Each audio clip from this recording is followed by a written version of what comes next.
Dikisahkan di suatu waktu Nabi Muhammad SAW sedang berkumpul dengan para sahabat dalam satu majelis. Tiba-tiba ada seorang jamaah yang bangun dan bertanya, "Rasulullah, aku ingin bertanya sesuatu." Rasulullah menjawab dengan ramah, "Silahkan, apa yang ingin kau tanyakan?" Dengan sikap yang agak tegang, sang sahabat itu pun bertanya dengan rasa penasaran, "Siapakah di antara kami yang akan masuk surga ya Rasulullah?" Beberapa sahabat kaget dengan pertanyaan itu karena dianggap mengandung unsur ria dan uncup terhadap diri sendiri serta tidak pantas dipertanyakan. Ada juga beberapa para sahabat yang marah terhadap pertanyaan itu. Salah satunya Umar bin Khattab yang memang terkenal garang. Umar pun langsung berdiri dan mengeluarkan pedang dari sarungnya untuk menebas kepala sang penanya. Rasulullah langsung memberi isyarat Umar untuk duduk dan Umar pun kembali duduk. Jika Rasulullah tidak memberi isyarat, mungkin kepala orang itu sudah terpotong. Rasulullah tersenyum mendengar pertanyaan itu dan kemudian mengucap, "Kalian semua lihatlah ke pintu. Sebentar lagi sang penghuni surga itu akan muncul." Setiap mata para sahabat itu pun langsung menuju ke arah pintu dan dak-dikduk hatinya menunggu kedatangan orang itu. Tidak lama kemudian datanglah seorang pemuda sederhana yang mengucap salam lalu menggabungkan diri ke dalam majelis. Para sahabat bingung apa keunggulan pemuda ini, karena sosok pemuda ini hanya seperti pemuda biasa yang pemalu dan tidak termasuk dari daftar golongan sahabat dekat Rasulullah. Mereka sabar menunggu penjelasan dari Rasulullah. Rasulullah memberi alasan, setiap gerak-gerik dan langkah dari pemuda itu hanya dia ikhlaskan semata-mata mengharapkan kehadiran Allah. Itulah yang membuat Allah suka dan ridho kepadanya. Para sahabat kaget dan tersentak karena banyak yang merasa bahwa segala amal perbuatannya selama ini terkadang tidak semata-mata karena Allah, namun diniatkan untuk hal yang lainnya. Itulah ikhlas.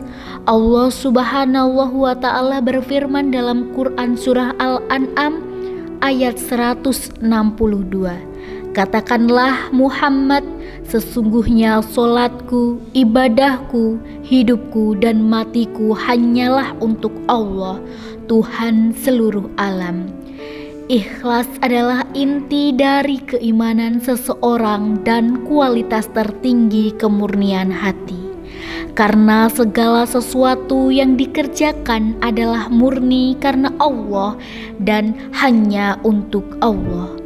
Dalam setiap perbuatan, hal yang pertama kali kita harus lakukan adalah bertanya kepada diri sendiri, apakah niatnya benar-benar ikhlas untuk Allah atau ada niat lain di belakangnya.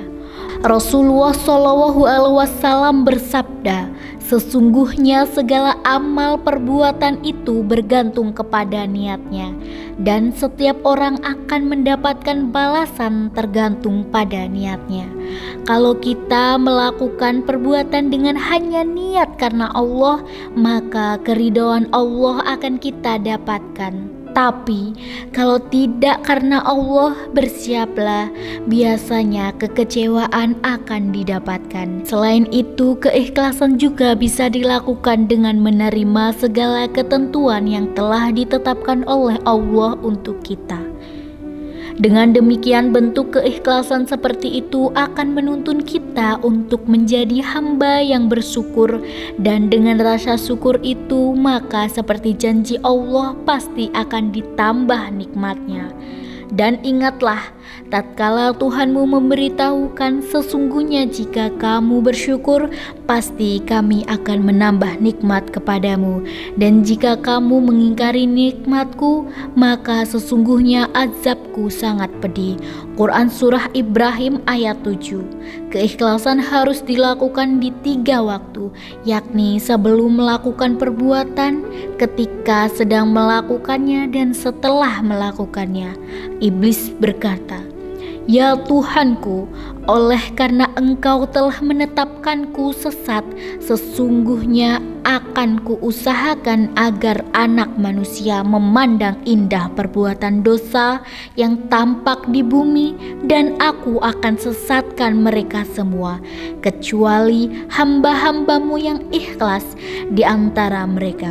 Quran Surah Al-Hijr ayat 39-40. Seperti yang kita ketahui, iblis adalah musuh terbesar bagi manusia. Ayat di atas semakin menegaskan betapa jahatnya rencana iblis bila mengganggu anak manusia. Jadi jika tidak diganggu oleh iblis, maka mulailah untuk melakukan segala perbuatan dengan penuh keikhlasan.